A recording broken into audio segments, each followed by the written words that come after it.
Assalomu alaykum, hurmatli ustozlar, kuzatuvchilar. Demak, bugun sizlar bilan demo test ko'rib chiqamiz. 2025-yil mart oyida e'lon qilingan demo test. Bitta variant taxlaganman PDF ko'rinishda. Demak, mana shuni bir boshdan tahlil qilib chiqamiz. Demak, bizga birinchi savol. Xo'p.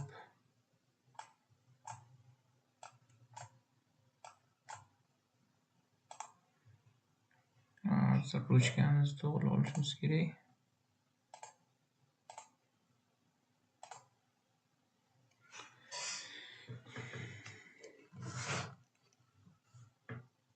Demak, birinchi savol. 0,2 mol natriy xlorid suvda eritilib, eritma tayyorlandi. Eritma 96,500 sekund davomida elektroliz qilinganda anodda massalarning yig'indisi 23,1 bo'lgan gazlar ajralib chiqdi. Xo'p, qarang. Birinchi natriy xloridi o'zini elektrolizini yozamiz. Bu yerdan 0,5 mol vodorodimiz katodda ajraladi. 0,5 mol xlorimiz anodda ajraladi. Keyin qo'shimchasiga natriy ishqorimiz ham hosil bo'ladi. Xo'p, natriy xlorimiz 0,2 mol ekan. Pastiga 1. Anodda chiqqan gaz xlor 35,5. 0,5 mol xlorimiz massasi. Tepasini x qiladigan bo'lsak 7,1 chiqyapti. Xo'p, lekin bizga qancha dedi? Bizga 23,1 dedi. Demak, bundan xulosa qilamizki, bu yerda xo'p, suvimiz ham uchrabdi. Ya'ni o'zim olganda tuz eritmasi berilganda suv ikkinchi uchraydigan modda hisoblanadi, agar tuz tugagandan keyin to'kani ortib qolsa. Demak, bu yerda suvni ham uchratamiz. Suvdan ham vodorod katodda 0,5 mol kislorodimiz anodda chiqar ekan. Demak, anodda chiqqan mana bu ikkita mahsulotning umumiy massasini 23,1 degandi. Demak, mana shu 23,1 dan 7,1 tuzdan chiqqan birikmani ayiradigan bo'lsak 16 chiqyapti. Demak, bu 16 suvdan chiqqan kislorod ekan, mana 16. Pasini ham 16 bo'ladi, 0,5 mol. Demak, molda hisoblasak 1 mol chiqyapti. Endi bizga xo'p, tok kuchi so'ralyapti. Hozir farad topamiz, keyin sekundda ishlatib tok kuchiga o'tsak bo'ladi. Demak, natriy xlorida natriy +1, ya'ni 1 zaryadlangani uchun 1 moliga 1 farad tok ketadi, ya'ni zaryadi chalik farad tok ketadi. 0,2 moliga 0,2 farad tok ketadi. Demak, natriy xloridini topdik. Endi suvniki. Suvda 1 moliga suvda ikkita vodorod bo'lgani uchun, ya'ni +1 zaryadli zaryad ikkita bo'lgani uchun 2 farad tok ketadi 1 moliga. Bizga yana 1 mol berilyapti o'zi. Yana 2 farad deymiz. Ikkalasini qo'shib olsak, umumiy 2,2 farad degani. Endi formula bor edi. Farad teng tok kuchi ko'paygan T taqsim 96,500. Bu yerdan demak, tok kuchini hisoblaydigan bo'lsak, farad ko'paygan 96,500 taqsim T bo'ladi.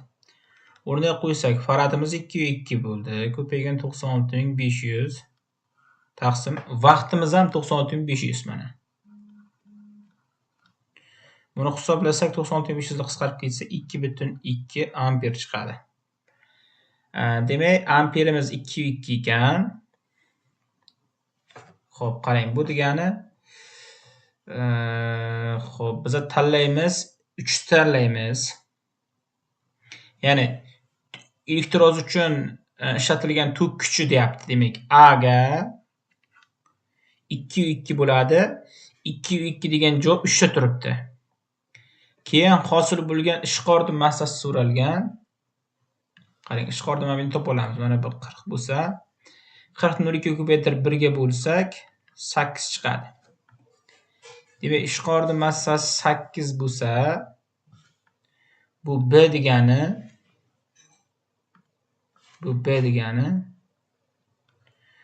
xo'p, B ga 8 gram ishqor degan 4 ta turibdi. Demak, B ga 4 ta olamiz.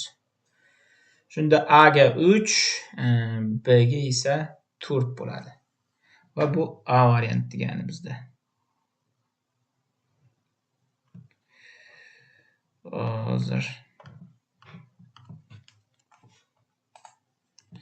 belgilab qo'yaylik.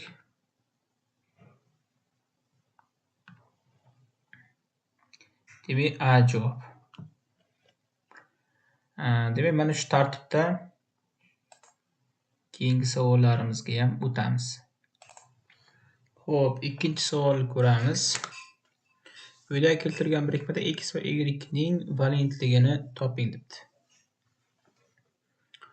Xo'p, demak ikkinchi savol.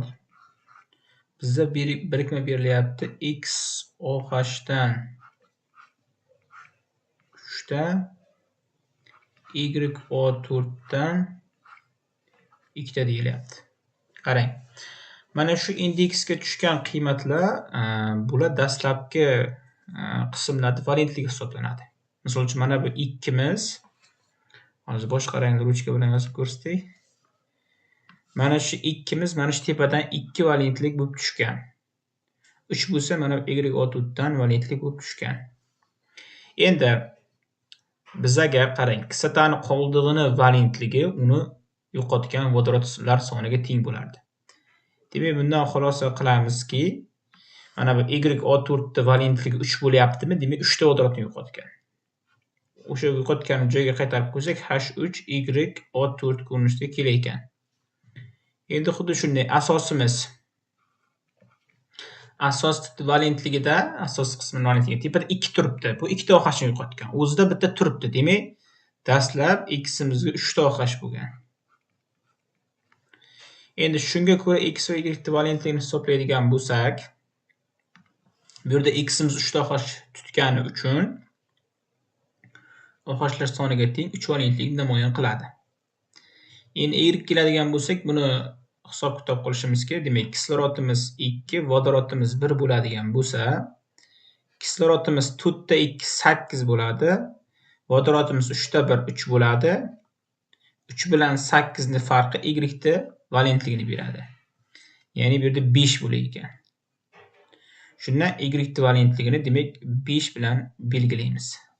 Va pastanoqda yozib qo'yamiz. Demak, x elementimizning valentligi 3 ekan. Valentlikni bilasizlar, raqamda yozamiz. Y elementimizning valentligi bo'lsa 5 ekan.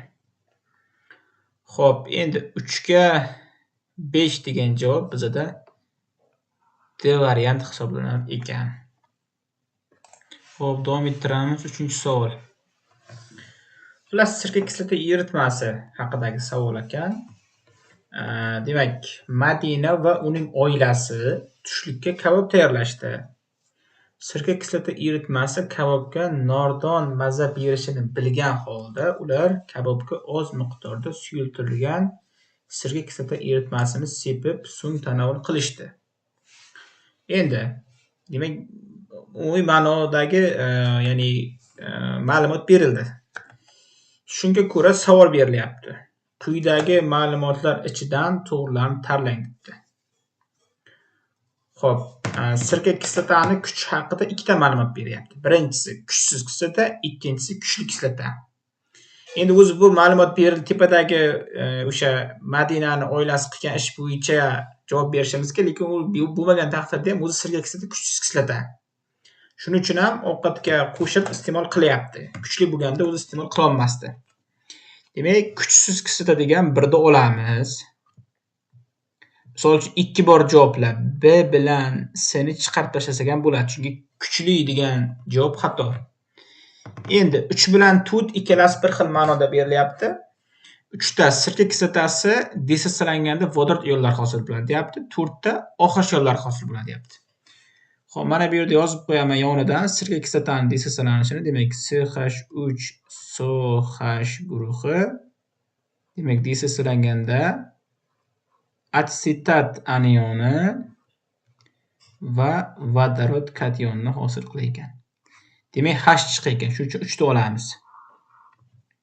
Hozircha bizda 1 bilan 3 naqd. A javob ham chiqib ketadi tut olgani uchun, chunki tut xato.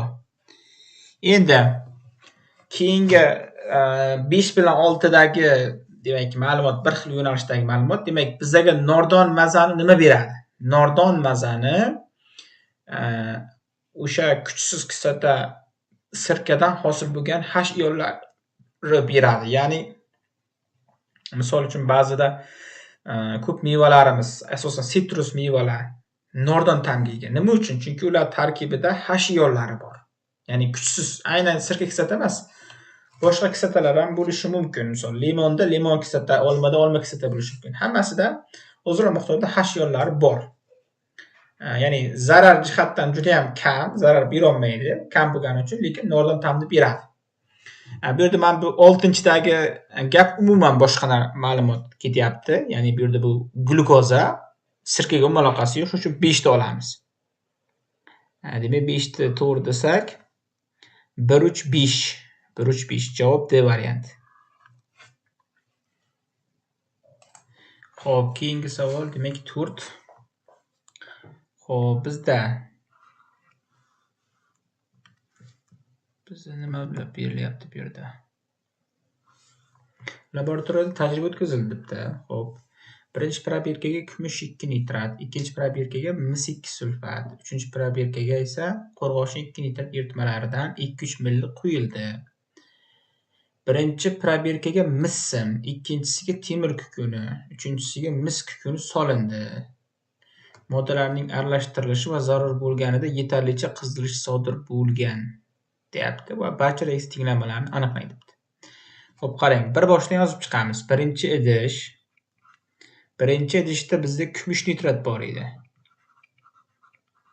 Mana shu idishga mis sim solindi deyapti. Bu reaksiya haqida fikr yuritadigan bo'lsak, mis kumushdan aktivroq bo'lgani uchun siqib chiqarish reaksiyasi boradi. Ya'ni mis nitrat va 2 mol kumush hosil bo'ladi. Mana bu yerga 2 qo'ysak, reaksiyamiz teng. Demak, umuman olganda birinchi reaksiya borar ekan. Mana bu yerdan 1 ga ptechka qo'yamiz. Xo'p, endi ikkinchi idish. Xo'p, ikkinchisi temir kukun deyapti. Xo'p, ikkinchi probirkada mis 2 sulfat bor edi. Temir kukuni soladigan bo'lsak, temir ham misdan aktiv bo'lganini siqib chiqaradigan bo'lsa, demak temir 2 sulfat plus mis hosil bo'ladi.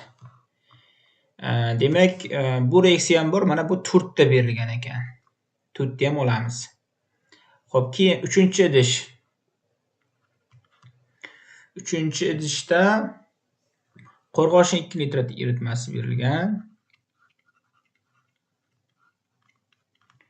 Bizga bunga qo'rg'oshin 2 nitratga mis kukuni solindi deyapti.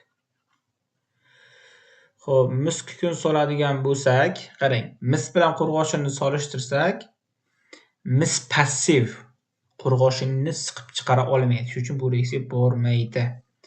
Demak, bizda boshqa o'zi tajriba qolmadi. 3 ta tajribadan ikkitasi borar ekan. O'sha ikkitasi 1 bilan 4 ga to'g'ri keldi. 1 bilan 4 ga to'g'ri keldi. Hozir ko'ramiz. Nega bunaqa javob bizda yo'q?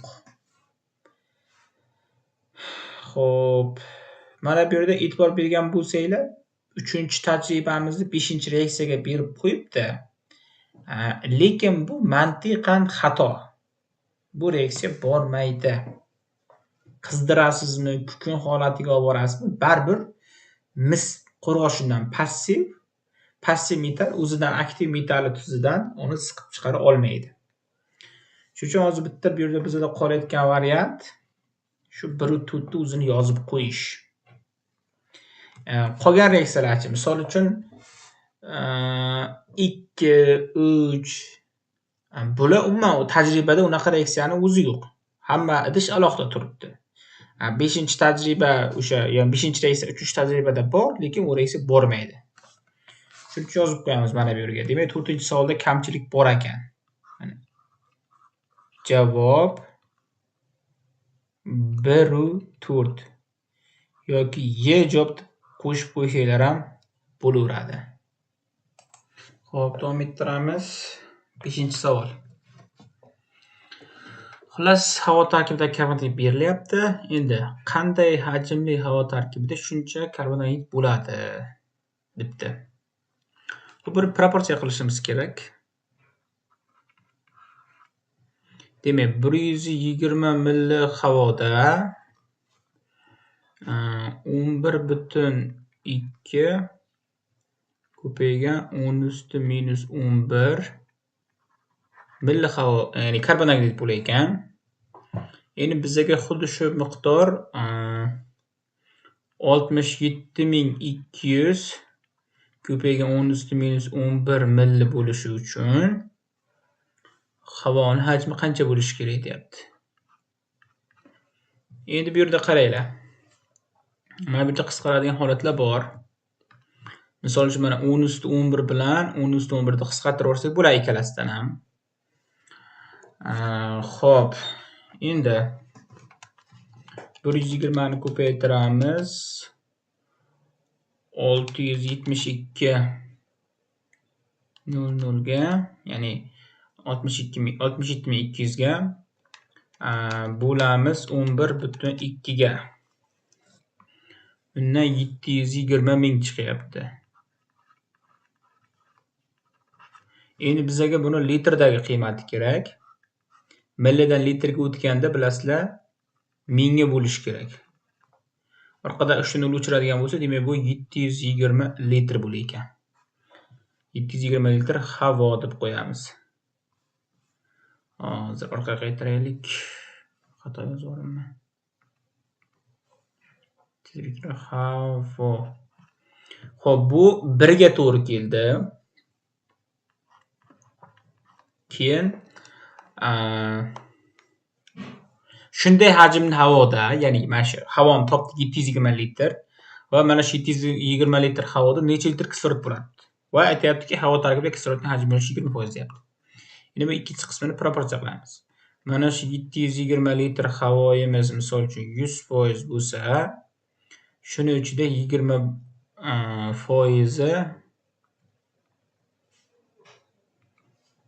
20% demak kislorod ekan. X qilamiz. Bundan 144 litr chiqyapti. 144 litr. Xo'p, 144 litr degan javob 4 ta turibdi. Demak, yozib qo'yamiz. 144 litr O2.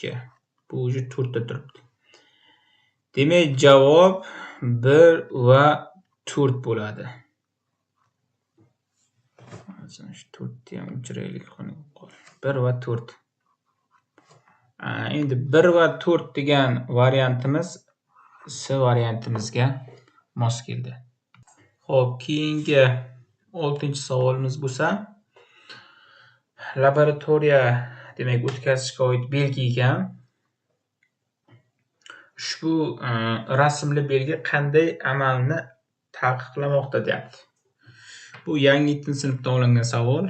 Demak, idishlar qopqog'ini almashtirishni taqiqlayapti. Javob A variant bo'lyapti. Mana buni belgilab qo'yamiz. Ya'ni ham ko'rasizlar, 7-sinfda yangi darslik boshida berilgan bu. Davom ettiramiz. 7-savol. Avogadro qonuni to'g'ri ifodalangan javob variantini aniqlang debdi. Demak, qarang, har xil deb boshlangan A javobni chiqarib tashlasangiz ham bo'laveradi. Demak, bir xil deb boshlanishi kerak. Endi bir xil sharoitda, mana boshi A, B, C, B, C, D lar, ya'ni oxirgi 3 javob hammasi boshi bir xil. Keyin teng hajmda turli gazlarning molekulalar soni teng bo'ladi. Mana javob D variant ekan. Demak, birinchi sharti, sharoit bir xil bo'lishi kerak. Ya'ni bir xil sharoit degani bosim bilan harorat bir xil bo'lishi kerak va teng hajmda turli xil gazlar oladigan bo'lsak, ulardagi molekulalar soni teng bo'ladi. Misol C dagi massasi, xo'p, keyin mana bu C dagi massasi degan joyi xato yoki B dagi teng massadagi degan joyi ham xato. Ya'ni javob D variant bo'ladi. Bu Avogadro qonuni o'z darsida ham berilgan, o'sha bo'yicha javob topdik. Xo'p, endi 8-savolda ishlashimiz kerak ekan. Nima olganda Demak, aromatik uglevodorod haqida gap boryapti. Demak, aromatik uglevodorodni umumiy formulasini CN(H)(2-6) bilan belgilasak, protonlar 50 ta deyapti. Demak, uglerodda 6 bo'ladi. Vodorod 1 edi, 2 plus 6 ni ko'paytirsak, o'sha 2 minus 6 ni o'zi bo'laveradi. Teng 50.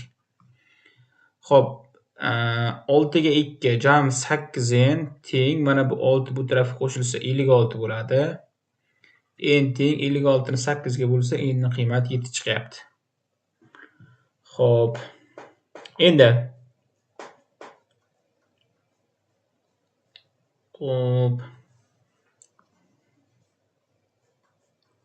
7 bo'ladigan bo'lsa, bu C6H5 CH3 degan formula bilan yoziladi. Demak, buni nomi benzol bo'ladi. Benzol. Demak, A ga o'sha nomini yozish kerak. Benzol degan nom 1 da turibdi. Keyin endi B ga bo'ladigan bo'lsa, mana shu benzolni adashdim, to'xtanglar. Tolol demoqchi edim. Hozirroq shoshib qo'ydik. Xo'p, qaytaraylik joyiga. Tolol 3 ta olamiz. Mana 3. B ga mana shu tololdagi uglerodlar soniga keladigan bo'lsak, 7 ta bo'ladi. 7 ta degan javob 7 da turibdi. Demak, B ga 7 bo'lar ekan. A ga 3, B ga 7. Javob A varianti. Xo'p, mayli 9 ni ham ishlab ketsak, menimcha yomon bo'lmaydi. Xo'p, 9 ni ham yozib ketaylik. Birato'la 9-savol. Bizda metil amin CH3 NH2 va etilamin berilyapti. C2H5 NH2. Ikkalasini umumiy hajmi 22 litr ekan. Molga aylantirsak, 22 4 ga bo'lsak 1 mol. Demak, umuman olganda 1 mol aralashma. Misol mana uni X, buni Y desak, bitta tenglamasi tayyor. Endi vodorod soni ham berilyapti. Qarang, vodorod sonini 508 ko'paygan 602 ustiga deyapti. Bu 508 N Avogadro degani. Molga aylantirsangiz o'sha 508 vodorod bo'laveradi. Demak, tenglama tuzsak, X plus Y teng 1 mol. Endi vodorodlar metilaminda 5 ta, X ko'paytirsak mana 5X bo'ladi. Etilaminda 7 ta, demak Y ko'paysa 7 ga bo'ladi, teng 508. Mana olganda mana sistemani aytish kerak. Endi birinchi tenglamadan 5 ga ko'paytirib yorsak, x lar tenglashar ekan deb yozamiz. 5x plus 5y teng 5 ko'paygan 5 chiqadi. Keyingisi 5x plus 7y teng 508. Ana endi ayrilib ketsa bo'ladi. Pastdan tepani ayirsak 2y qoladi. Bu tomonida 0,8 qoladi. 508 dan 5 dersak. Y teng 0,8 ni 2 ga bo'lsak 0,4 qolyapti. Xo'p, aminlarning mol nisbatini toping debdi. Xo'p, qizilochka bilan yozib qo'yaman. Agar etilamin 0,4 bo'lsa, jami 1 moldan 0,4 da ayirsak, metilaminimiz 0,6 bo'ladi. Endi agar nisbat qiladigan bo'lsak 0,6 ga 0,4. Biza nisbatni butun songa aylantirish uchun kichigiga bo'lib olsak bo'ladi ikkalasini ham. Shunda 0,6 ni 0,4 ga bo'lsam 1,5, 0,4 ni 0,4 ga bo'lsam 1 chiqadi. 1,5 ga 1 degan javob bo'lsa D varianti hisoblanadi. Bittani belgilab qo'yamiz. Xo'p, davom ettiramiz. Bizda 10-savol. Chiroyli savol ekan, mana shu 10-savol o'zimga yoqdi. Fikrlashmay degan. Xullas, normal butan molekulasidagi ikkita vodorod atomi, demak, ikkita brom atomiga almashinishi deyapti. Qarang, yozib chiqamiz. Misol uchun, mana normal butan bo'ladigan bo'lsa, CH3, CH2, CH2, CH3. Agar brom har xil uglerodlarga almashinadi deb hisoblasak, unda qarang. Misol uchun 1-2 holati bor. Bromni 1-2 uglerodga birikshi. Mana raqamlab qo'yaylik. Mana 1, 2, 3, 4 deb raqamlab qo'yaylik. 1-2si bor. Xo'p. 1-3 bor va 1-4 bor.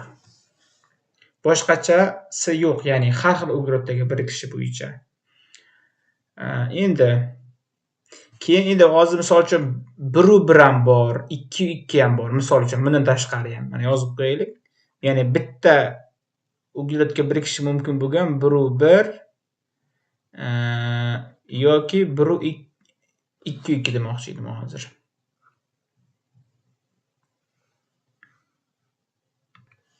Mana 2-2 deb yozib qo'yaylik.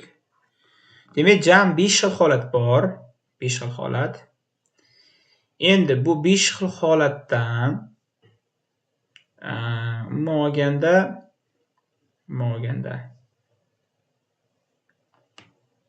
faqat 2 atomli spirtlarni biza 2 atomli spirt hosil bo'ladigan holatlar yozib chiqishimiz kerak mana. Mana shu matnga ko'ra.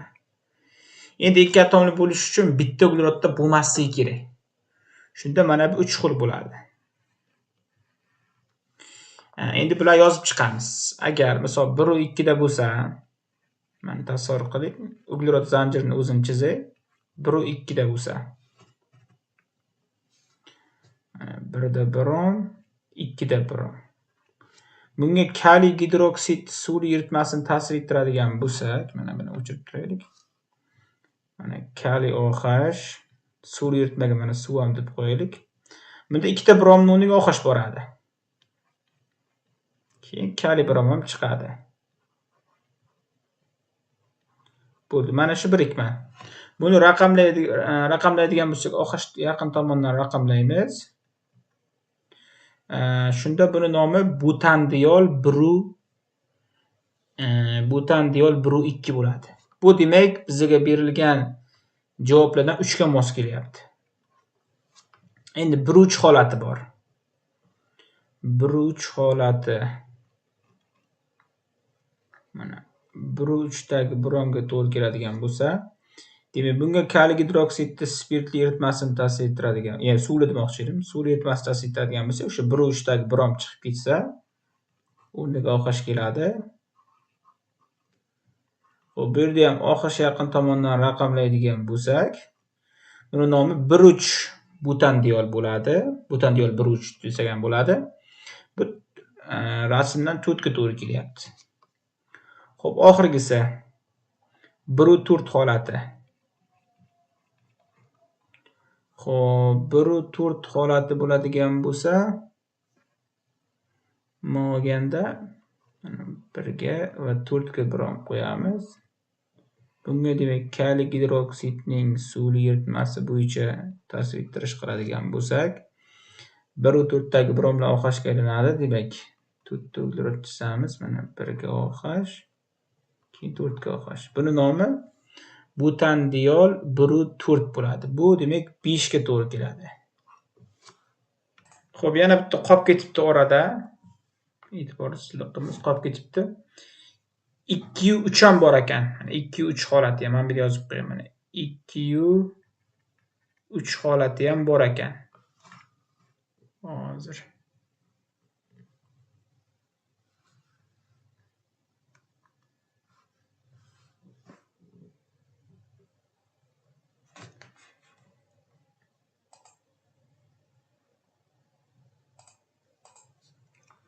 mana yozaylik. Mana 2-3 holati ham bor ekan. Shuni ham yozaylik. Mana 2 da brom bor, keyin 3 da brom bor. Xo'p, demak bularga kaliy gidroksidning suvli eritmasi bo'ladigan bo'lsa, o'sha 2-3 dagi brom o'rniga OH keladigan bo'lsa, S. Mana bu yerga OH, bu yerga OH. Buni nomi butandiol 2-3 bo'ladi. Va bu 6-ga to'g'ri keladi. Shunda 3-4 5, 6 va bu A javob degani. Endi nima uchun 1 bilan 2 ni yozmadingiz degan savol bo'lsa, misol 1 da ikkita brom birinchi uglerodga bo'lsa, uni o'rniga ikkita OH kelsa, bizda qoida bor. Bitta uglerodda ikkita OH mavjud bo'la olmaydi, beqaror bo'ladi. Demak, ikkita OH dan bitta OH va ikkinchi OH dan bitta vodorod chiqib ketgani hisobiga 1 holatdan aldegid hosil bo'ladi. Ya'ni butanal. To'g'ri, u reaksiya bor, lekin undan butanal ikki atomli sifat emas-da, shuning uchun uni olmadik. U aldegid. Endi agar 2 u 2 da brom bo'ladigan bo'lsa, ya'ni ikkinchi uglerodda ikkita brom bo'ladigan bo'lsa, u yerdan chiqib ketishi hisobiga keton hosil bo'ladi. Butanon 2 yoki bo'lmasa umuman butanon desak ham bo'ladi, keton hosil bo'ladi. Bizga ular kerak emas. Keton va aldegidlar haqida gap yo'q. Shuning uchun u qismlarini demak biz yozmadik. 11-savolda shartini o'qib beraman. Tajriba davomida probirkaga mis2 gidroksid solindi va uni temir shtativga og'zini biroz pastga qaragan holda qiyaroq o'rnatilib, probirkani ehtiyotkorlik bilan qizdirildi deyapti. Xo'p, qizdirish reaksiyasida bizda mis2 gidroksidimiz da parchalanish ro'y beradi. Temperatura deb qo'yaylik. Natijada mis oksid va suv hosil bo'ladi. Endi bu reaksiyaga qaraydigan bo'lsak, bu reaksiyani parchalanish turiga kiradi. Mana reaksiya turimiz parchalanish degan javob demak bizda 3 ta bor. Keyin va qanday mahsulotda hosil bo'ladi deyapti. Bizda yangi mahsulotda mis oksid va suv bo'ladi. Mahsulotlarimiz demak mis oksidi nuqta virgul va suv. Xo'p, mis oksid bo'ladigan bo'lsa, bu 6 ga to'g'ri kelyapti. Demak, 3 bilan 6 birlashgan javobni olishimiz kerak. Bu A variant ekan. Xo'p, keyingisi 12-savolda ham mana shu yerdan joylashtiramiz. 96 gram SO3 ga 702 gram suv aralashtirilganda tarkibi qanday bo'lgan aralashma hosil bo'ladi?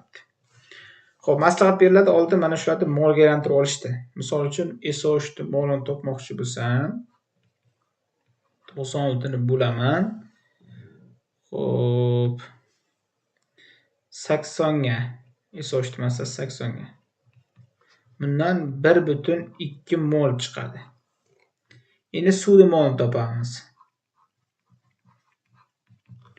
Shunda 7,2 ni bo'laman 18 ga. Bundan 0,4 mol chiqadi. Endi nima qilamiz? SO3 oldin suv bilan ma'lum miqdordagi suv bilan birikib sulfat kislotaga aylanadi. E'tibor berayotgan bo'lsanglar, bu yerda suv kam, SO3 ortib qoladi. O'sha miqdordan o'zi bilinib turibdi. Mana bu yerga 0,4 qo'ysak, 1 demak SO3 dan ham 0,4 kirishadi. Men bu suv deb xato yozyapman. H2SO4 yozmoqchi edim. Demak, bundan ham 0,4 hosil bo'ladi. Xo'p, endi qarang. Idishda 0,4 mol sulfat turibdi. Keyin bizga SO3 ni ortgani ham kerak. Xo'p, SO3imiz bizda 1,2 edi. 1,2 edi. Shundan 0,4 kirishib ketsa, 0,4 kirishib ketsa, demak 0,8 SO3 ortadi. Demak, yozamiz 0,8 SO3 ortgan. Ya'ni bu yerda olium hosil bo'lyapti. 0,4 sulfatga 0,8 SO3 tarkibli olium. Endi e'tibor bergan bo'lsangiz, sulfatni oli hammasida bir turibdi. Demak, biz ham sulfatni olini bir qilishimiz uchun mana shu yerdagi hosil bo'lgan mollarni sulfatni oldagi mol, ya'ni 0,4 ga bo'lib olishimiz kerak. Shunda 0,4 ga bo'lsak 1 bo'ladi. Demak, sulfatni oldiga 1 ni tashab yozamiz. Ko'paygan. 0,8 0,4 ga bo'lsak 2 bo'ladi. Mana. Demak, javob olingan birikmaning tarkibi mana shunaqa ko'rinishda bo'ladi. Ya'ni 1 mol sulfat ko'paygan 2 mol SO3. Va bu A javobga mos kelyapti. Davom etamiz. 13-savol. Demak, molekulasida 3 ta uglerod atomi mavjud bo'lgan spirt 2 bosqichda oksidlandi deyapti. Demak, molekulasida 3 ta uglerod bo'lgandan keyin bu SH7OH bo'ladi. Qarang, endi spirt oksidlanganda, mana oksidlashda atomar kislorod orqali amalga oshiradigan bo'lsak, spirt oksidlanishdan ikki xil birikma hosil bo'lishi mumkin. Agar spirt birlamchi bo'lsa, aldegat kelinadi. Ikkilamchi bo'lsa, ketonga aylanadi. Hozir yana men bu yerda 3 ta ugleroddan birinchisida turibdimi yo ikkinchisida turibdimi degan savol bo'lishi kerak. Endi davomini o'qisak, dastlab spirt oksidlanganda aldegat hosil bo'ldi deyapti. Demak, aldegat hosil bo'ldimi? Demak, bu propanol 1 haqida gap boryapti ekan. Demak, bu yerda aldegat yozadigan bo'lsak, xo'p, C2H5COH. Mana shunaqa birikma hosil bo'ladi. Endi bu so'ngra yana oksidlandi deyapti. Ya'ni so'ngra hosil bo'lgan aldegat yana oksidlanganda kislota deyapti. Bundan demak C2H5COOH. Ya'ni propanol aytibman. Propan kislota hosil bo'lyapti ekan. Endi reaksiya uchun 12 gram spirt olinganligi ma'lum bo'lsa, quyidagi jadvalda keltirilgan ma'lumotlar orasidan to'g'risini tanlang debdi. Xo'p, mana bu spirtimiz 12 gram bo'lsa, xo'p, pasini hisoblasak, SH7OH hisoblasak 60 ekan massasi. Xo'p, 60 bo'lsa, endi aldegat hisoblaymiz. C2H5imiz 29, COHimiz ham 29 bo'lsa, jami 58 ekan. Keyin propan kislotani hisoblaymiz. 29 C2H5, COHimiz 45 bo'lsa, 74 bo'ladi. Bu bo'yicha tepani hisoblab chiqsak 11,6 aldegat. Xo'p, bunisi 14,8 karbon kislota. Mana. Ikkalasi ham tayyor bo'ldi. Xo'p, endi bizga kerak 11,6 gram propanal. Demak, 2 ni olamiz. Xo'p, 14,8 propion kislota. Demak, 2 bilan 5 bu B javob degan. Mana shu savollar ham bemalol darslikdan olingan. Darslik asosida tuzilgan savollar. Xo'p, 14-savol. Demak, sanoatda metallarni olinish usullari haqida gap bo'lyapti. Demak, pirometallurgik, gidrometallurgik va elektrometallurgik. Bu haqida ma'lumot beradigan bo'lsam, pirometallurgik metal oksidlarini kuchli qaytaruvchilar, alyuminiy, iskazi, uglerod kabi birikmalar bilan qaytarib toza metal holatiga o'tkazish. Ya'ni gidrometallurgikka kiradigan bo'lsak, biza olmoqchi bo'lgan metalimizni tuzi eritma holatiga keltiriladi va unga o'zidan aktiv bo'lgan metal qo'shadigan bo'lsak, tuz tarkibida metal chiqib chiqadi. Mana shu gidrometallurgik bo'ladi. Ya'ni gidrometallurgikda o'rtacha metallar olinadi kuchliligi bo'yicha. Pirometallurgikda passivlar. Endi elektrometallurgikka keladigan bo'lsak, bu aktiv metallarni, demak, elektroliz usulida olish hisoblanadi. Bu yerda mana boya aytganim, uglerod, iskazi yoki xo'p, alyuminiy, vodorod ta'sir ettirib qaytarish degandim. Bunga bir to'g'ri keladi mana. Demak, xo'p, pirometallurgikka birinchi reaksiya to'g'ri keladi mana. 1 qo'yamiz. Gidrometallurgikka esa 2 to'g'ri keladi mana. Mis sulfatni eritmaga o'tkazib, temir qo'shib siqib chiqarib mis hosil qilyapmiz. Elektrometallurgikka 3-reaksiya to'g'ri keladi. Natriy yodiddan elektroliz, ya'ni suyuqlanmasini elektroliz qilib olinyapti. Demak 3 to'g'ri keladi. Shunda A, B, C ga 1, 2, 3 tartibida to'g'ri kelar ekan. Bu demak C javobimizga mos kelar ekan. Bu savol ham 9-sinf darsligidan metallar mavzusida berilgan. Xo'p, tema test bo'yicha 15-savolda to'xtagandik. Mana shu joydan demak davom ettiramiz. Xo'p, 15-savol. Xullas, 20 gradusdagi kimyo tezligi 4 ga teng. Agar shu reaksiyaning temperatura koeffitsiyenti 2 ga teng ekanligi ma'lum bo'lsa, reaksiyaning 40 gradusdagi tezligini toping. Juda ham oddiy savol, bitta formula bilan tushadi. Demak, Van de Graaff tenglamasi, ya'ni VT 40 teng VT 20 ko'paygan gammamiz, ya'ni temperatura koeffitsiyenti gamma 2 ga teng, darajasida 40 minus 20 taqsim 10 bo'ladi. Xo'p, o'rniga qo'ysak, 20 gradusdagi tezlik 4 edi, ko'paygan. Mana bu daraja 40 dan 20 aytsam 20, 10 ga bo'lsam 2, ya'ni 2 ning ikkinchisi bo'lar ekan. 2 ning ikkinchisi 4, 4 ni ko'paytsak 16 bo'lar ekan. Xo'p, 16 degani demak bizga A javob degani. Xo'p. Demak 16 ga A javob deb olsak ekanmiz.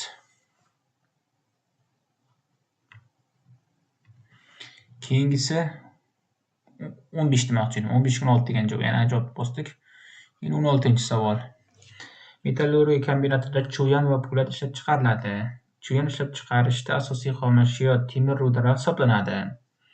2003-yilda maxsus metall kombinatida 486 ming tonna tarkibida uglerod elementining massasi 2,2% bo'lgan chuyan ishlab chiqarilgan debdi.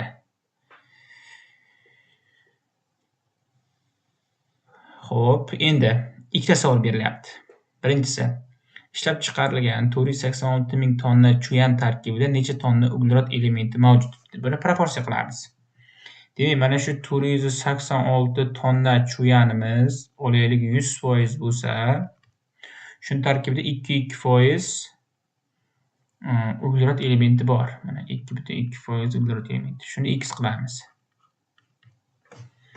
Xo'p, bundan 486 ko'paygan 2,2 bo'lingan 100 qiladigan bo'lsak,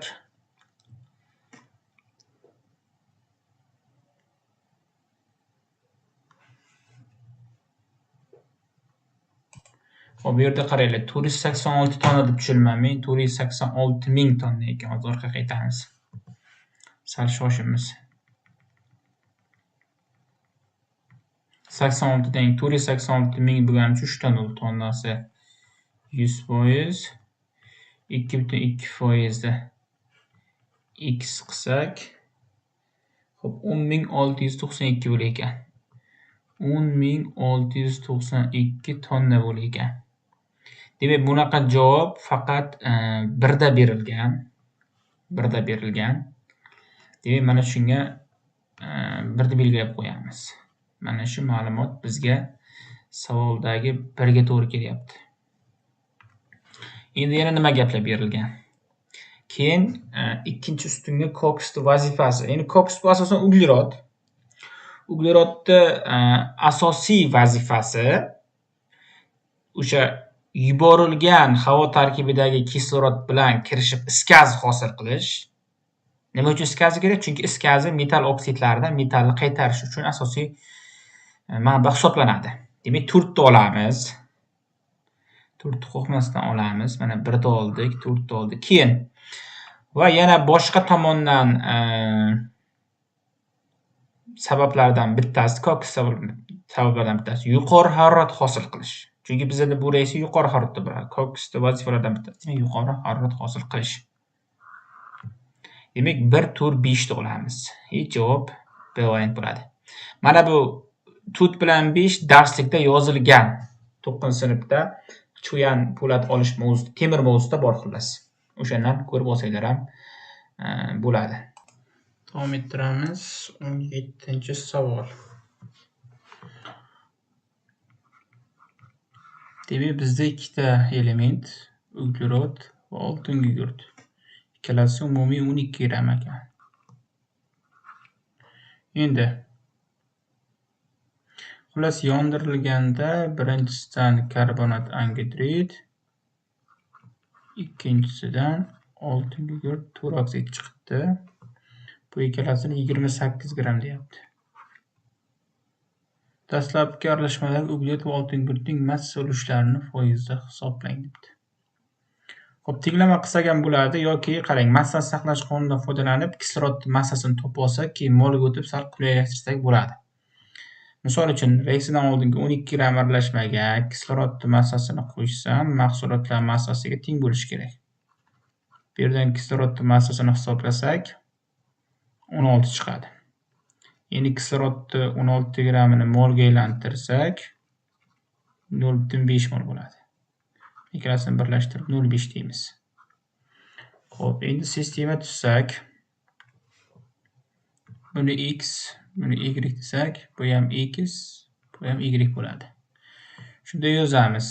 12x uglerod, 32y oltin gugurt teng 12 gramm aralashma. Endi kislorodimiz x plus y teng 0,5. Mana sistema tayyor. Ana endi. Xo'p, 12 ga ko'paytirib oraylik, shunda x lar tenglashar ekan. Demak, birinchi tenglamani shu turishga ko'chiramiz. Ikkinchi tenglamada 12x plus 12y teng 6 bo'ladi, 0,5 ni 12 ga ko'paytirsak. Ayrilib ketsa 32 bilan 12 dan 20y teng 12 dan 6 esa 6 qoladi. Y teng 6 ni 20 ga bo'lsak, y qiymati 0 chiqyapti. Endi y chiqdi. Mayli, x ham topib qo'yaylik. Mana bu tenglamaga olib kelib turib yozamiz. X plus 0,3 y teng 0,5. X teng 0,5 dan 0,3 ayirsak 0,2 chiqadi x qiymati. Xo'p, x qiymati ma'lum. Ana endi xo'p, massaga o'tamiz. Misol uchun massa uglerod teng moli 0,2 edi, ko'paytiramiz 12 ga teng 24 gramm. 24 emas, 24 gramm bo'ladi. Keyin oltin gugurtimizniki. Massa oltin gugurt teng, oltin gugurtning moli 0,3 chiqdi. 0,3 ko'paygan 32 ga teng. Xo'p, 9,6 gramm bo'ladi. Endi bizga aralashmamiz qancha edi? 12 gramm edi. Mana shu 12 gramm aralashmamizni 100% desak, demak, shuning ichidan 2,4 uglerodni massasini x1 deymiz. Bundan 20% chiqadi. Keyin 9,6 gramm oltin gugurt massasini x2 deymiz. Xo'p, bundan 80% chiqadi. Endi 20 bilan 80 ni tanlashimiz kerak. Mana 23 ga to'g'ri kelyapti, 86 ga to'g'ri kelyapti. Demak, 3/6 bu A javob degani ekan. Davom ettiramiz. 18-savol. Xullas, bu yerda butadiyen 1,3 bilan stirolli sopolimerlanish reaksiyasi berilibdi. Sopolimerlanish haqida ma'lumot beradigan bo'lsam, ikki xil monomerni o'zaro birgalikda polimerlanishi sopolimerlanish bo'ladi. Endi mana shu polimerlanishga qarab to'g'ri va noto'g'ri gaplarni ajrating debdi. Demak, birinchi gap. Reaksiyadagi reagentlar, reagent degani dastlabki moddalar butadiyen va stirol deyapti. Bu gap to'g'ri. Chunki mana butadiyen 1,3 va stirol berilgan. Demak, to'g'ri deymiz. Keyingisi, reaksiyadagi reagentlar propan va etil benzol deyapti. Bu gap noto'g'ri. Noto'g'ri. Uchinchisi, hosil bo'lgan birikmaning nomi butadiyen stirol kauchigi. Bu ham to'g'ri. Ya'ni butadiyen va stirol, shuning uchun butadiyen stirol deb nomlanadi. Demak, to'g'ri. Keyingisi, hosil bo'lgan birikmaning nomi izopren kauchugi. U 2 metil butadiyen burchli kauchuk izopren deyiladi. Bu demak noto'g'ri. Xo'p. Noto'g'ri. Endi juftlashtirsak, 1 to'g'ri, 2 4 noto'g'ri bo'ladi. Bu demak C javob degani.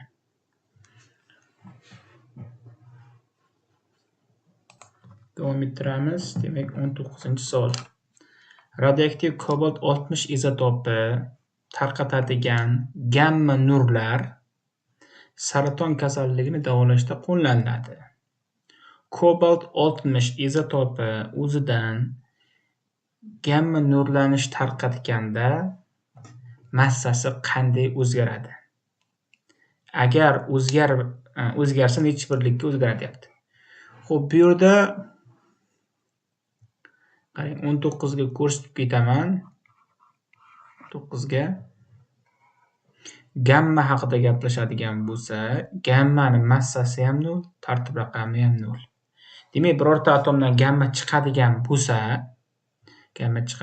bu gammaning ikkinchi nomi elektromagnit to'lqinlari deyiladi.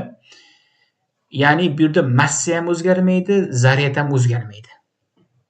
Demak, kobalt 60 izotopining massasi o'zgarmaydigan joyda olamiz. Chunki nollar gammani massaga ega emas. Misol uchun bitta atomdan massaga ega emas bo'lgan zarra chiqib ketgandan keyin massa ham o'zgarmasdan qoladi. Shuning uchun javob A variant bo'ladi. Xo'p, keyingisi 20-savol. Hajmi 4 litr, zichligi 125 gram taqsim milli bo'lgan natriy shor eritmasiga natriy shorning massa ulushi 2-4% debdi. Xo'p, shu eritmaning ichida suv qo'shilganda pH 13 ga teng bo'lgan yangi eritma hosil bo'ladi. Qarang, biz birinchi o'rinda zichlik bilan foizdan molar konsentratsiyani topib olamiz. Demak, mana molar konsentratsiya deng. Zichlik 1,25 ko'paygan 10 bo'ladi formulada, ko'paygan foizimiz 2,4. Pastiga o'sha modda molar massasi qo'yilishi kerak. Bu yerda natriy shor degani uchun 40 qo'yamiz.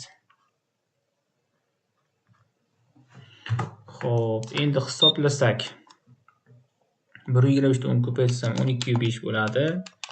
Buni 2,4 ko'paytirsak 30, 30 ni 40 ga bo'ladigan bo'lsak 0,75 chiqadi. Molar. Xo'p, endi bu birinchi molar. Endi shu eritmaga suv qo'shishimiz kerak ekan. Qarang, o'zi 0,75 molar eritma bor. Bunga suv qo'shishimiz kerak ekan. Suvni nima deymiz? Toza suv 0 molarlik eritma bo'ladi. O 0% degani 0 molar deb olsak bo'ladi. Endi o'rtaga hosil bo'lgan eritmani qo'yishimiz kerak. Hosil bo'lgan eritmani pH 13 ga teng deyapti mana. pH ni 13 deyapti.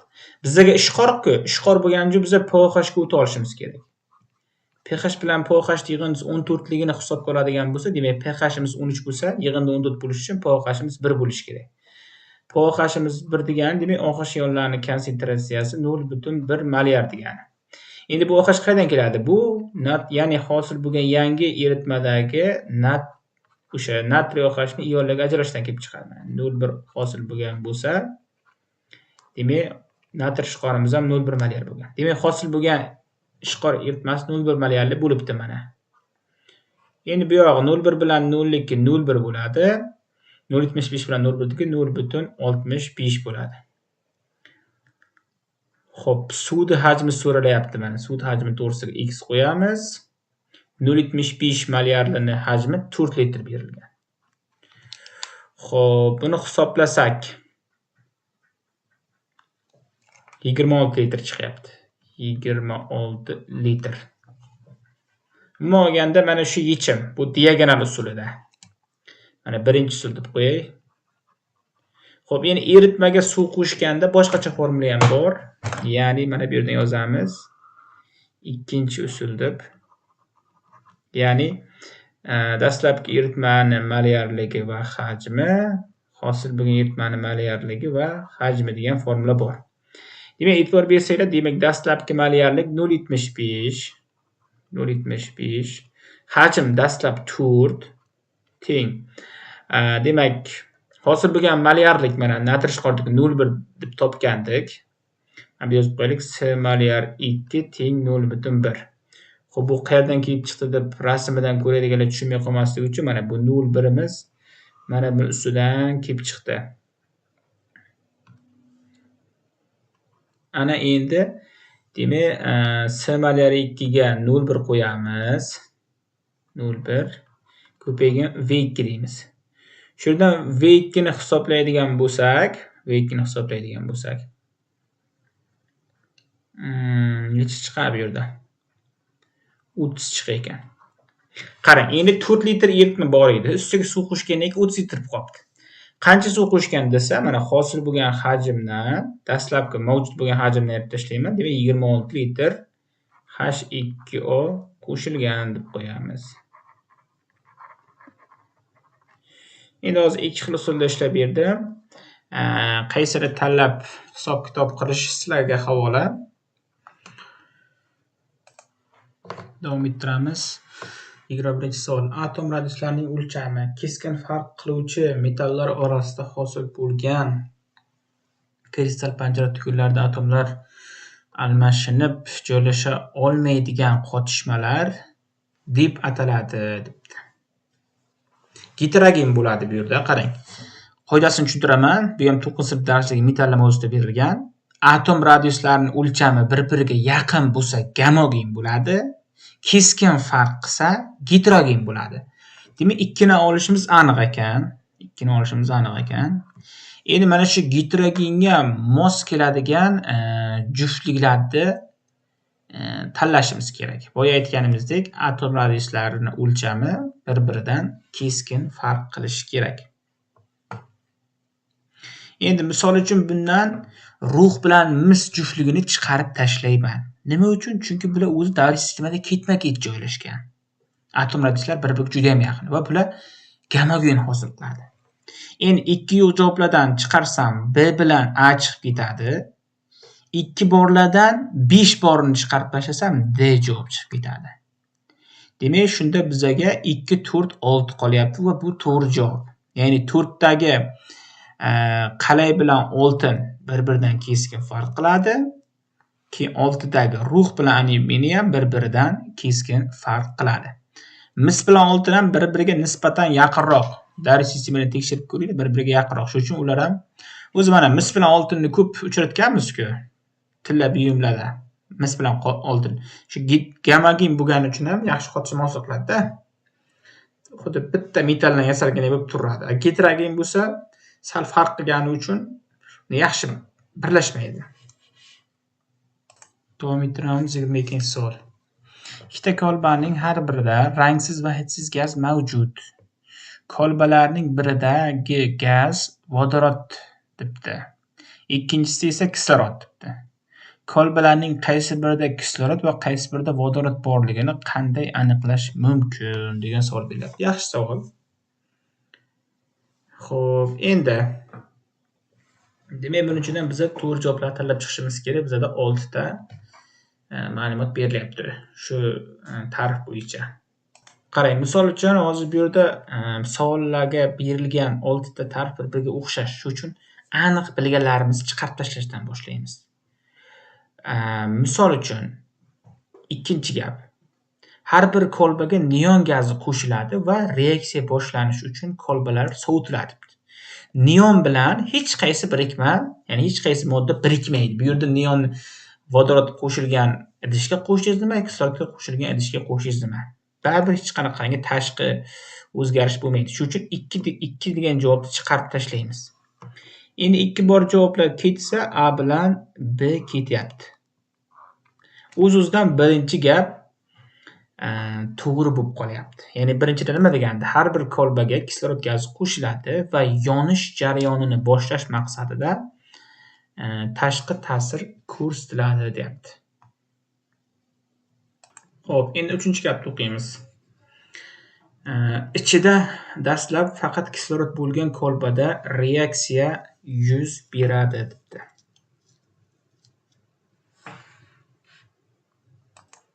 Bu gap to'g'ri. Ya'ni bu yerda kislorod bilan vodorod solishtiradigan bo'lsak, Kislorod yonishga yordam beradigan reaksiya, ya'ni yordam beradigan modda.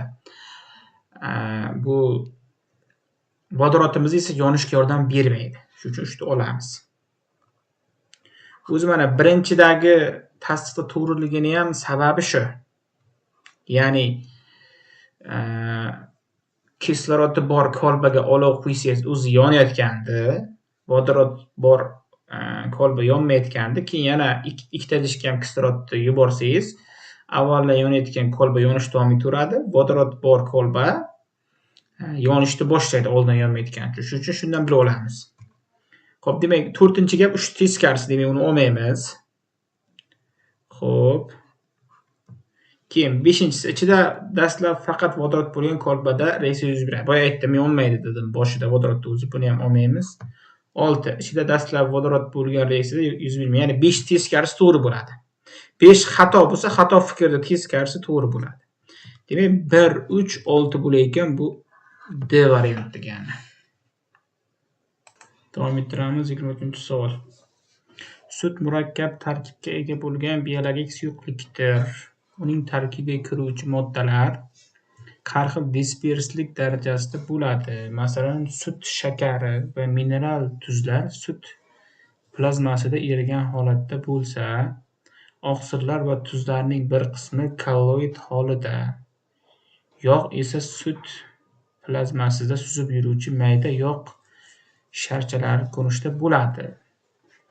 Savol: sut deyapti, momaqaldiroq vaqtida nega achiydi deyapti. Endi bu yerda misol uchun B javob, mana mantiqan fikrlash kerak bu yerda. B javob xatoligi yorug'lik tufayli deyapti. Endi yorug'likka keladigan bo'lsak, bu yerda yorug'lik momaqaldiroqdan oldin ham quyosh yorug'ligi yoki boshqa yorug'lik orqali ham bo'lishi mumkin. Ya'ni achishga u sababchi emas. Ya'ni yorug'lik manbai momaqaldiroqdan tashqari ham bor. Endi C javob umuman mantiqqa to'g'ri kelmaydi. Shamol tufayli deyapti. Shamol bilan aloqasi yo'q. D javob issiqlik tufayli deyapti. Momaqaldiroq vaqtidagi issiqlik sutgacha yetib kelmaydi, mantiqan o'ylab qarasangiz. Bo'lmasa tabiatga ham yoki insonga ham zarar yetkazishi kerak. Demak, bu ham xato. Endi bitta variant qolyapti, ozon tufayli bo'ladi. Ya'ni mana bu havo tarkibidagi kislorodimiz o'sha chaqmoq chaqqanda xuddi elektr toki ozonatorda qanday bo'ladi? Xuddi shunaqa elektr toki hisobiga ozonga aylanadi va ozon kislorodga nisbatan aktivroq oksidlovchi hisoblanadi. Ya'ni kislorod qilolmagan ishni ozon qiladi. Ya'ni sut tarkibidagi ba'zi bir o'sha birikmalarda oksidlanishi hisobiga achish jarayoni ro'y beradi. Shuning uchun biz A javobni belgilaymiz. Davom ettiramiz. 24-savol. Kimyoviy elementlar davri jadvalida asosiy guruh elementlarining tartib raqami ortishi. Qarang, tartib raqami ortishi degani guruhda bo'ladigan bo'lsa, pastdan tepaga qarab tartib raqam ortish bo'ladi. Demak, pastdan tepaga qarab. Xo'p. Mana shu pastdan tepaga qarab qaysi xossalari davriy ravishda o'zgaradi? Atom radius o'zgaradi. Aniq. Davriy ravishda o'zgaradi yana ham. Xo'p, birda olamiz. Xo'p, aniq o'zgarmaydiganlarni olaylik. Misol uchun davriy ravishda o'zgarmaydigan atom, ya'ni tashqi elektron qavatda elektron soni o'zgarmaydi. Bitta guruhda, misol birinchi guruh tashqi qavatda bitta, ikkinchi guruhda ikkita. O'zgarmas. Mana shu 6 bor javoblarni chiqarib tashlaymiz. 6 xato. Misol uchun B chiqib ketadi, D chiqib ketadi. Xo'p, keyin metallik xossasi ham davriy o'zgaradi. 7 yo'q javobni ham chiqarib tashlasak, A ham chiqib ketadi. Xo'p, bu yerda C javob bo'lyapti. Qolgani bo'yicha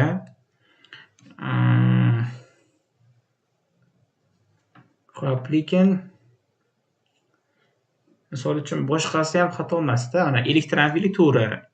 pastdan yuqoriga qarab ortib boradi. 3 ta olamiz. Xo'p, elektron sonini ham olamiz. Oshib kamayib boradi. Xo'p. Atom massasi ham pastdan tepaga qarab oshib kamayib boradi. Lekin qolgani ham xato emasda. Mana misol uchun metall xossasi, proton soni, yadro zaryadi, mana shular ham to'g'ri-da umuman olganda. Shunga bu savolga ozroq o'ylanib turibman. Xo'p.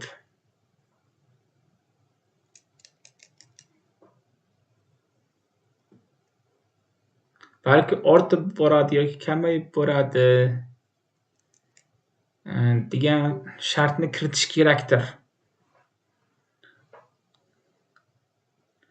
Hozir o'ylab ko'ramiz. Agar ortib borsin desa, tartib raqam ortish tartibida desa, xo'p, metallik kamayadi, atom massasi kamayadi, elektron soni kamayadi, yadro zaryad kamayadi. Bitta elektronafillik ortar ekan. Atom radiyasi ham kamayadi, proton ham kamayadi. Endi xo'p, kamayib borsin desa, 1 ni olish kerak. Xo'p, 2 ni olish kerak. Xo'p, 3 ni olmaymiz, 4 ni olish kerak. 1 2 4. Xo'p, 1 2 4 5 7 8 desak bo'ladi. Umuman olganda buni Y javob deb belgilab qo'yamiz. Ortish tartibida ham kamayib borsin, ortib borsin desa ham javob yo'q ekan. Mana bu yerga Y javob deb kiritamizda, davriy bo'lgan xossalar, demak 1, demak 2 ni ham, 3 ni ham, 4 ni ham, 5 ni ham, 6 ni ham, 7 ni ham, 8 ni ham olamiz. Faqat 6 ni olmayotganmiz. 1 2 3 4 5 6 ni olmasak 7 va 8. Mana shu javobni yozib, demak belgilab qo'ysanglar bo'ladi. Boshqacha variant yo'q. Endi imtihonda to'g'rilab beradi, lekin mana shu joyda kamchilik bor ekan. Tepada ham qaysidir savolga Y javob deb yozgandik, unda ham kamchilik bor edi. Bu ikkinchisi. Keyingi savolimiz demak 25. Quyidagi keltirilgan oqsilanish qaytarish reaksiyasidagi oksidlovchi oltak va qaytaruvchi oltak kesidni toping debdi. Xullas tenglashtirib olishimiz kerak. Demak yozamiz 25. Kaliy permanganat. Xo'p, vodorod peroksid. Keyin sulfat kislota. Undan kaliy sulfat, marganiz sulfat, kislorod va suv. Bu yerda kaliy permanganatda marganizimiz +7 dan marganiz +2 ga o'tyapti. Mana yozib qo'ying. Mana +7 dan +2 ga. Birdan yozib ketay. Mana marganiz +7 dan 5 ta elektron olib, 5 ta elektron qabul qilib, marganiz +2 ga o'tyapti. Keyingisi kislorod o'zgaryapti. Vodorod peroksidda -1 dan O2 dan 0 ga. Demak, O2 -1 dan xo'p, O2 0 ga. -1 dan ikkitasi -2. -2 dan -2 dan 0 ga o'tsa, demak 2 ta elektron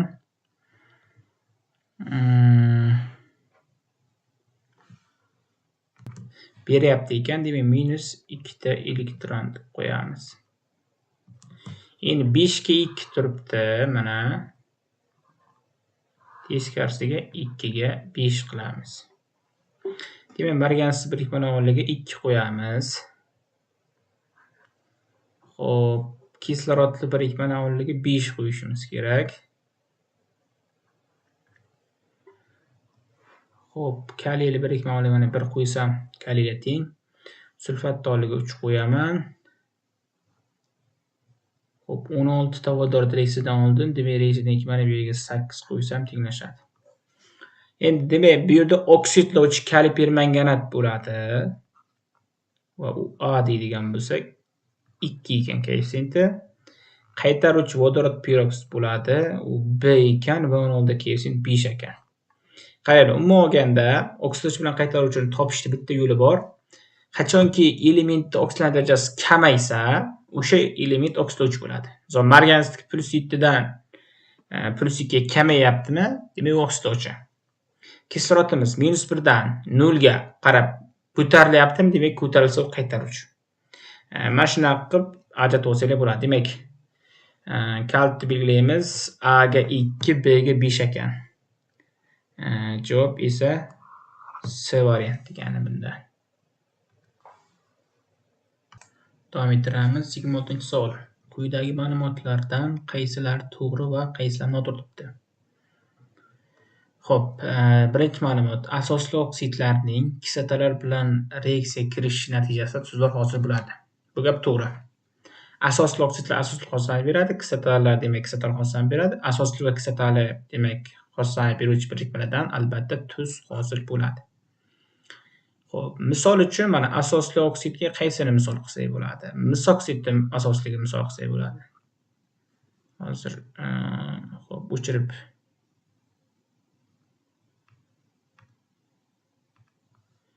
yonidan pag'dan yozaylik.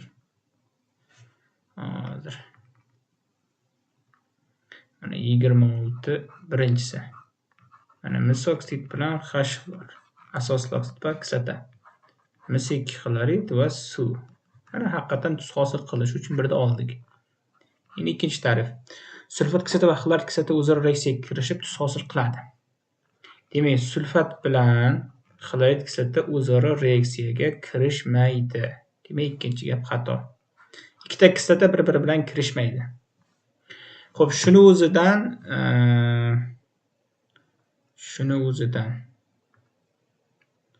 hozir mana buni o'chirib tashlaylik, buni kerak emas.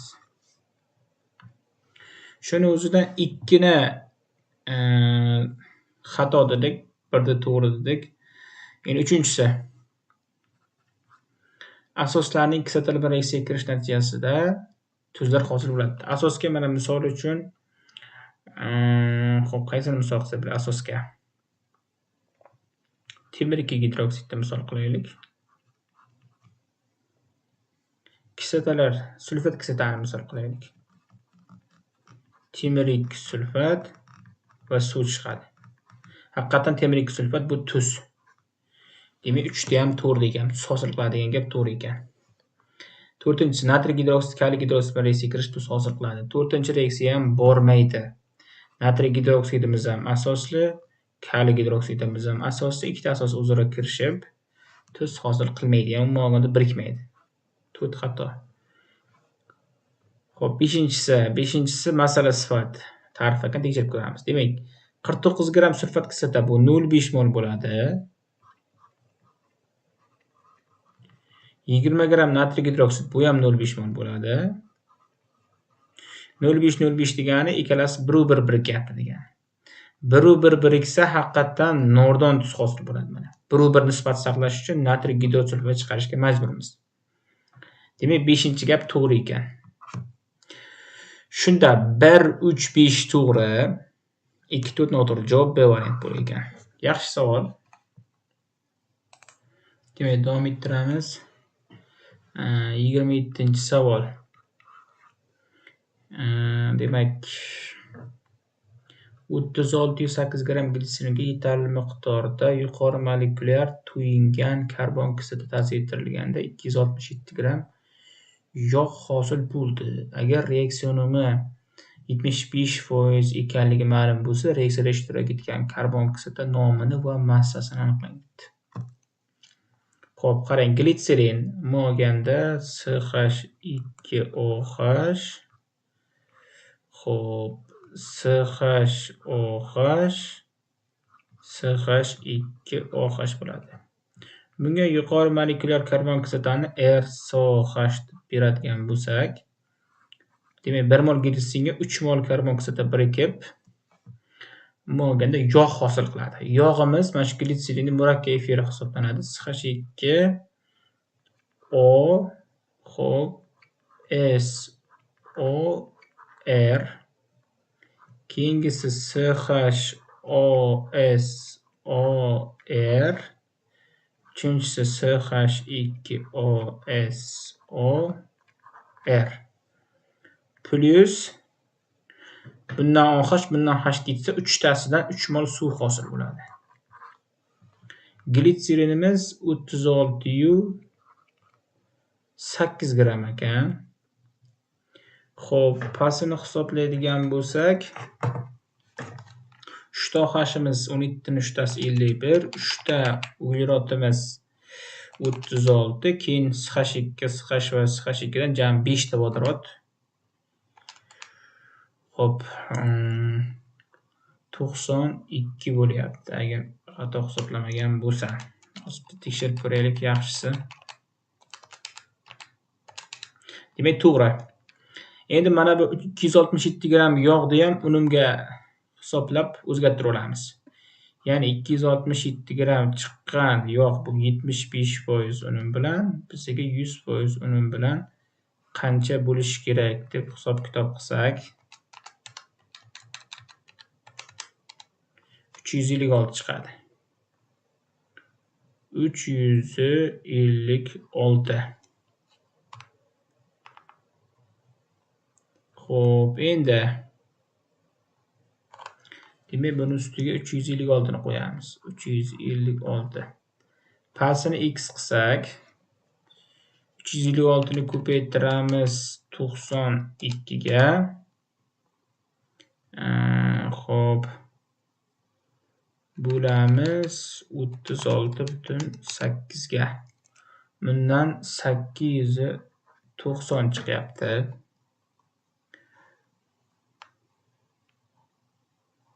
Xo'p, demak, karbon kislotani nomini va massasini degan. Demak, biz mana 890 dan hozir karbon kislotaning nimaligini topib olsak bo'ladi. Xo'p, qarang. Bizada mana SH2O, SHO, SH2O. Mana shu qismi aniq. Ya'ni glitserinda biz demak 92 chiqargandik. 92. Shu 92 dan 3 ta vodorod ketadi.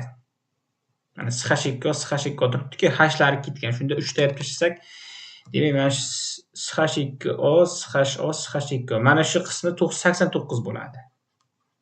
Plus 3 ta CO guruhi turibdi. CO ni 28 desak, 28 ni 3 tasi 84 bo'lyapti mana.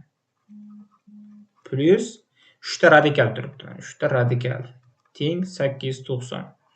Tenglarni ishlasak, 3 ta radikal teng 890 dan, demak, oldin 84 ni, keyin 89 ni ayiramiz. Shunda 717 chiqyapti. Endi bundan radikal topsak, 717 ni bo'lish kerak 3 ga, 239 chiqyapti. Bu radikalimiz o'sha CnH2 ni ko'rinishda bo'ladi. Mana, ya'ni CnH2n plus 1 ko'rinishda bo'ladi. Buni CnH2n plus 1 demak 14n plus 1 teng 239 deydigan bo'lsak, 14n teng 239 dan 1 ketsa 238 qoladi. N teng 238 ni bo'lsak 14 ga 17 chiqyapti. Demak, bu karbon kislotamizning formulasi C17H35 SOH ko'rinishda ekan. Xo'p, buni hozir molyar massasini hisoblab olamiz va mana buni pastga qo'yamiz. Xo'p, 12 ta uglerod, 12 ko'paygan 12, qo'shilgan 35 ta vodorod 35 gram bo'ladi, qo'shilgan SOH'imiz 45. 284 bo'ldi ekan. 284. Endi 3 ta 284 hisoblasak, past kelib chiqadi. 852 bo'lyapti. 852. Tepasini x qilsak, 852 ni ko'paytiramiz 36,8 ga. Natijam bo'lamiz 92 ga. 348 chiqyapti. Demak, bizga hozir qatnashgan karbon kislotaning massasi ma'lum bo'ldi. Bu 7 ga to'g'ri kelyapti. Keyin bu kislotaning nomiga keladigan bo'lsak, ya'ni C17H35 SOH nomiga keladigan bo'lsa, bu stearin kislota bo'ladi. 2 bilan 7 ni tanlaymiz. Demak, bu A javob ekan. Shu bilan buni ham yechimi bizga tayyor degani. Davom ettiramiz. 28-savol. Xo'p, texnik ohaktosh berilyapti. Bu toza emas degani, ya'ni tarkibida boshqa moddalar ham bor degani. Xo'p, buni parchalaydigan bo'lsak, kalsiy oksidi bilan karbon dioksid hosil qiladi. Chiqqan karbon dioksidimiz 33,6 litr ekan, pasti 22,4 litr. Demak, kalsiy karbonat 100 bo'lsa, tepasini x qilsak, 150 chiqyapti. Ana endi foizini toping deyapti.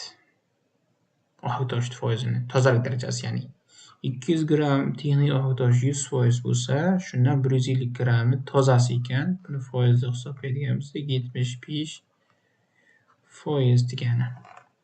Va bu ajoyib bo'lar ekan. Xo'p, keyingisi 29, mana shuni ham shu yerga siqtirishga harakat qilaman. Demak, CnH2 plus 1,5 kislorod, NSO2 suv. Xullas, mana shu ikkita yonish formulasi berilyapti. Jadvalda to'yinmagan uglevodorodlar hisoblanuvchi alkin va alkin kislorod yonish reaksiyasining umumiy kinemasi ko'rsatilgan. Demak, etilin va astilinda 1,2 litr aralashmaning vodorodga nisbatan zichligi 13,4 ga teng. Xullas kalom topish kerak ekanda. Vodorodga nisbatan 13,4 deyapti. Demak, o'rtacha molyar massani hisoblasak, 13,4 ko'paytirishimiz kerak. Vodorod molyar massasi 2 ga, shunda 26,8 chiqadi. O'rtaga 26,8 ni qo'yamiz. Etilin degan bizga 28 massasi, astilin 26. Bunaqasiga 0,8, bunaqasiga 1,2. Qo'shsam umumiy o'rtaga 2. Shu to'g'risidan 11,2 litrda ham molga aylantirib olaylik. 0,5 mol degani. Xo'p, mana bu yerda yozib qo'y. Mana 11,2 ni 22,4 ga bo'lsak 0,5. Xo'p, bunisiga x qilsak va bunisiga ham x qilsak 0,3 chiqar ekan, bunisidan 0,2 chiqar ekan. Endi qarang, etilin C2H4 yonish reaksiyasi umuman bizga kerak emas. Stilka yonganda 2 mol karbon dioksid chiqishi muhim. Astilinda ham yonganda 2 mol karbon dioksid chiqadi.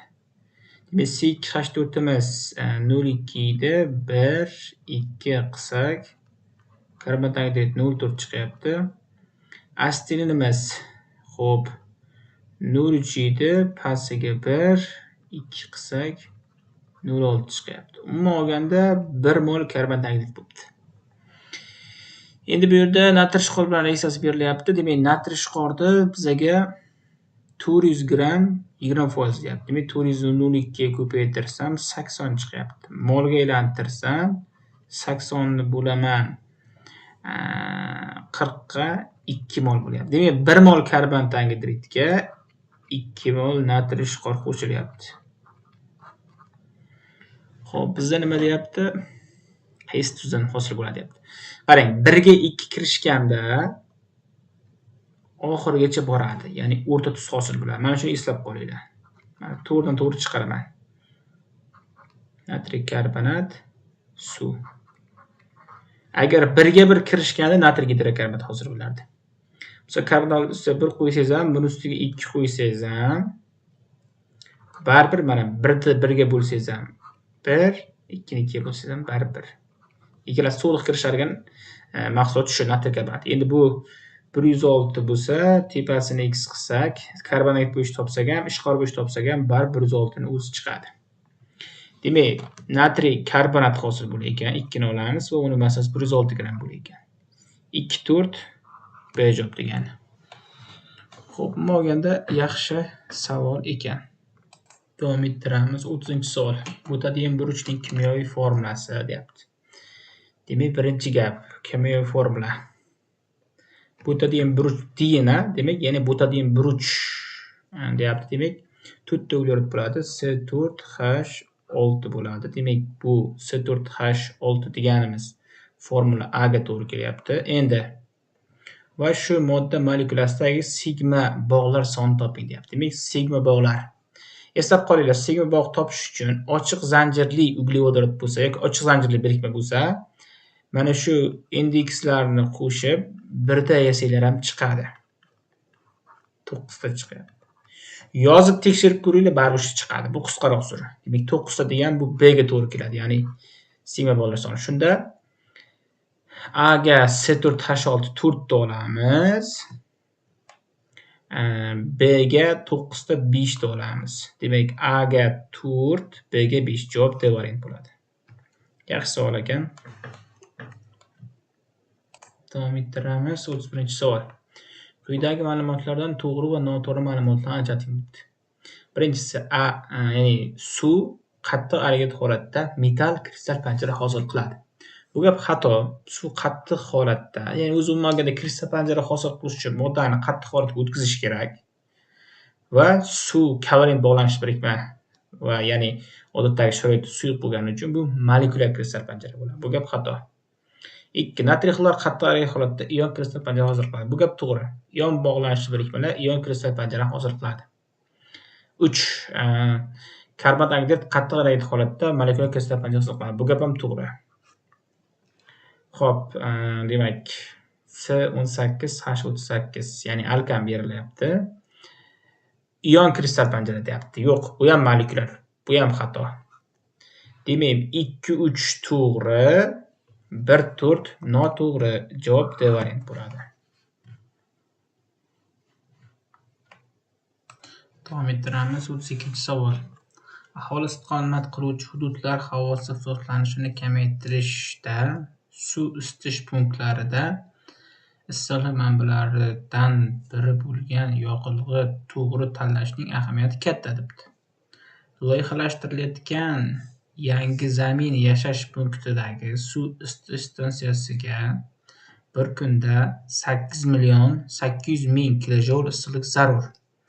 Ushbu punktdagi suv qozonlarini quyidagi yonilg'ilarning biriga moslashtirish mumkin. Misol uchun ko'mir, metan, propan, izoktan. Ushbu punktga qaysi yonilg'idan foydalanilsa, kerakli miqdorda issiqlik energiyasini olish bilan birga atrof muhitga kamroq karbonat angidrid gazini ajratishga erishiladi. Xo'p, qarang. Bu yerda berilgan termokimyoviy tenglamalar asosida, xo'p, qarang. Javobni o'zidan ketsa ham bo'ladi. Hammasidan 1 mol karbonat angidrid chiqadigan holat bo'yicha tekshirib chiqsak ham bo'ladi. Xo'p. Yoki hisob-kitob qilib chiqamiz, qarang mana. 32-savol. Misol uchun uglerod bo'lganda, xo'p, undan nima chiqyapti? 1 mol SO2 va 180 kilojoule chiqyapti. Kj. Endi mana 44 bo'lganda, ya'ni 180 kilojoule chiqqanda 44 gram karbonat hosil bo'lgan. Endi 8.800.000 kilojoule bo'lganda qancha karbonat angidrid desak, hozir x ni bu yoniga teng qilay. O'shanda demak birinchi qiymat kelib chiqadi. Yozib ko'ramiz. 44 ko'paygan 8.800.000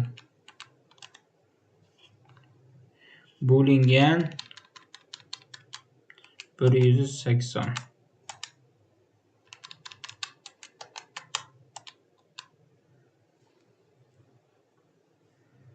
Xo'p, hozir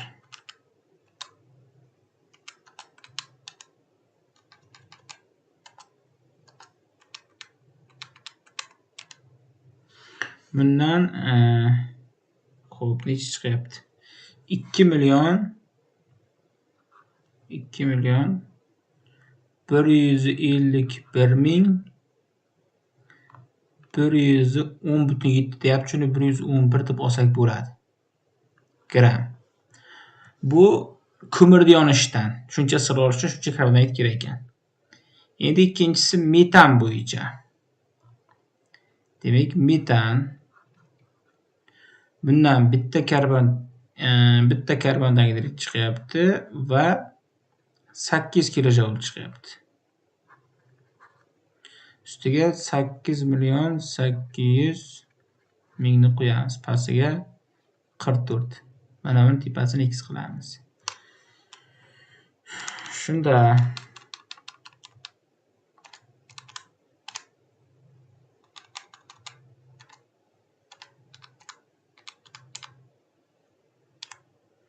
bundan 484.000 chiqar ekan.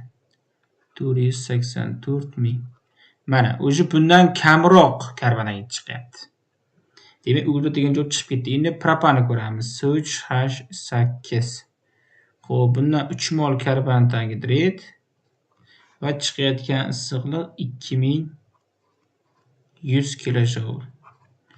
Xo'p, 3 molniki 132 bo'ladi.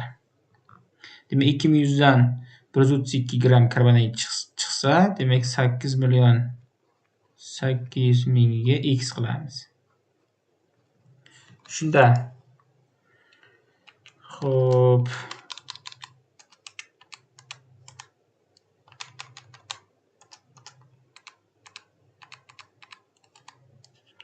bundan 53.314 chiqyapti. 53.000 emas, 55.314 ekan. Yo'q, 53.000 emas ekan. 553.142 ekan. Mana. Xo'p, oxirgisi izoktan S8H18. 8 ta karbondioksid va 5000 issiqlik chiqyapti. 8 ta karbondioksidimiz 352. Xo'p, demak 8.800.000 chiqishi uchun mana har qanday kilojoule qolib ketibdi. Karbondioksid x qilamiz. Demak, 352 ni ko'paytiramiz 8.800.000 ga. Bo'lamiz 500 ga. 500 emas, 5000 demoqchi edim.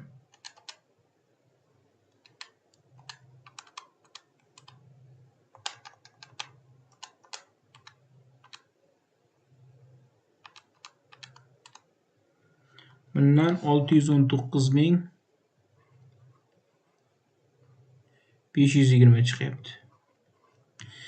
Endi javoblarni solishtirsak, qaysi biridan karbondioksid kamroq chiqqan bo'lsa, shuni tanlashimiz kerak. Bizda eng kami bo'lganda nechi bo'lyapti? Eng kami metanda ekan. Mana eng kami metan 484.000. Demak, eng kami metan bo'lgani uchun metanni qabul qilamiz to'g'ri javob sifatida.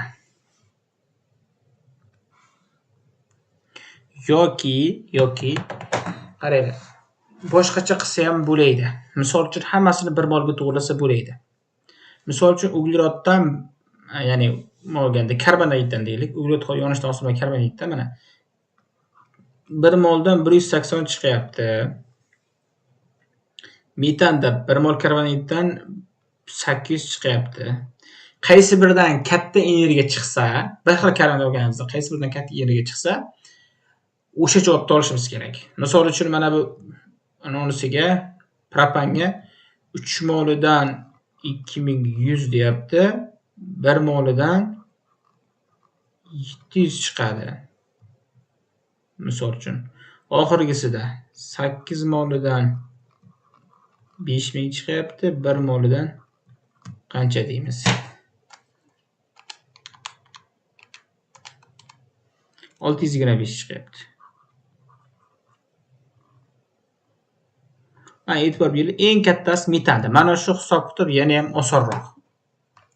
E'tibor beringlar, eng kattasi metanda 800. Bir xil karbondioksid, 1 moldan karbondioksid hisobida eng ko'pi metandan chiqyapti. Shuning uchun metan deb olsak ham bo'lar edi avval boshidan. Davom ettiramiz. 33-savol. 33. Quyidagi berilgan tuzlarni ularning suvdagi eritmalarini muhitga ko'ra quyidagi ketma-ketlikda joylashtiring.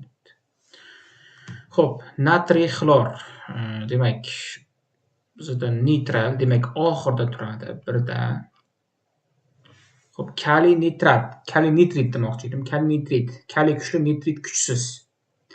Ya'ni ishqoriy muhit kuchli bo'lgani uchun ishqoriy bo'ladi. U ikki birida boshida turar ekan.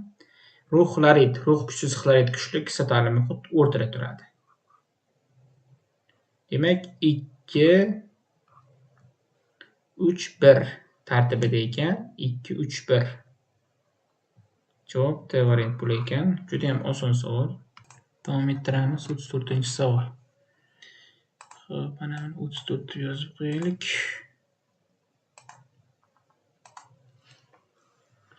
34-savolda 11,2 litr SO2 ning 400 gram suvda yuvitirilishi natijasida qanday modda hosil bo'ladi? Reaksiya mahsuloti hisoblangan moddaning eritmadagi massa ulushini hisoblang. Xo'p, SO2 ni suvga qo'shadigan bo'lsak, sulfid kislota hosil bo'ladi. Endi mana bu 11,2 litr SO2 ning massasini ham hisoblashimiz kerak. Demak, bu 22 litr bo'lganda 64 gram edi. 11,2 litr bo'lganda 32 gram bo'ladi. Ustiga 32 qo'yamiz, pastiga 64. Xo'p, bu 82 bo'lsa, tepasini x qilsak 41 chiqar ekan. Endi biz birinchi eritmani hisoblaymiz. Bu yerda gaz cho'kma yo'q. Demak, 32 gram erigan modda plus suvimiz 400 gram. Hisoblasak 432 gram eritma hisoblayapti. Endi o'sha erigan modda bu yerda sulfid bo'lib qolyapti-da, 41 gram. Endi massa ulushini topsak, foiz ulush desak ham bo'ladi. Pastga 432 turadi, tepaga 41 turadi. Ko'paygan 100% qilamiz. Xo'p, bundan 41 deb bo'lamiz 432 ko'paytirsa 100 ga 9,5% chiqyapti. 9,5 bu 4 ga to'g'ri kelyapti. 4 ga to'g'ri kelyapti. Keyin sulfid kislota hosil bo'lganda 1 ga to'g'ri kelyapti. 1,4 bu B javob degani. Davom ettiramiz. 35-savol. Demak, bizda 35-savolda ikkita gaz berilyapti. Is gazi, karbonat, angidrid. Bittasini 1, bittasini x deb olsak bo'ladi va bizga massa uglerodni massa kislorodga nisbati 1 ga 2 ko'rinishda ekan. Endi tenglama qilamiz. Uglerod is gazida 1 molda 12 gram, x mol karbondioksidda 12x bo'ladi. Taqsim 1 mol is gazida kislorod 16 gram, x mol karbondioksidda 32x bo'ladi. Teng 1 ga 2. Ikkini tepaga ko'paytirsak 24 plus 24x. Birda mahraj ko'paytirsak o'zi bo'ladi. Ana endi 24x 32x dan ayrilsa 8x qoladi. 24 dan 16 ayrilsa 8 qoladi. X teng 8 ga bo'lsak x qiymati 1 chiqar ekan. Demak, ikkalasi ham 1 moldan ekan. 1 moldan bo'lgandan keyin o'zi 50% ga aniq. Endi mayli. Hisoblab qo'yamiz. Umumiy mol 1 mol plus 1 mol teng 2 mol. Mana shu 2 molim 100% bo'lsa, har bittasi 1 moldan bo'lgani uchun har birini topsak, mana x1 50%, x2 miz ham 50% bo'ladi. Bu Bu yerda hajm yurish so'ragan. Mol ulush bilan hajm yurish teng bo'lgani uchun hozir mol ulush topish qulay bo'lgani uchun mol ulush topib qo'ydim. Hajm yurish ham mana shunga teng degani. Xo'p, shu bilan mana e'tibor bergan bo'lsanglar, ulgurdim. Почти 1 soat ketibdi ikkinchi qismga ham. Menimcha mana shu darajada tushsa, bemalol 100% ishlasa bo'ladi. Bemalol o'ynab kulib, yana bir 10-15 minut dam olib ishlasa ham bo'ladi. Mana ko'rdinglar, tahlilda umuman qiynalganim yo'q. Deyarli. Hammaga xullas imtihonda omad tilaymiz.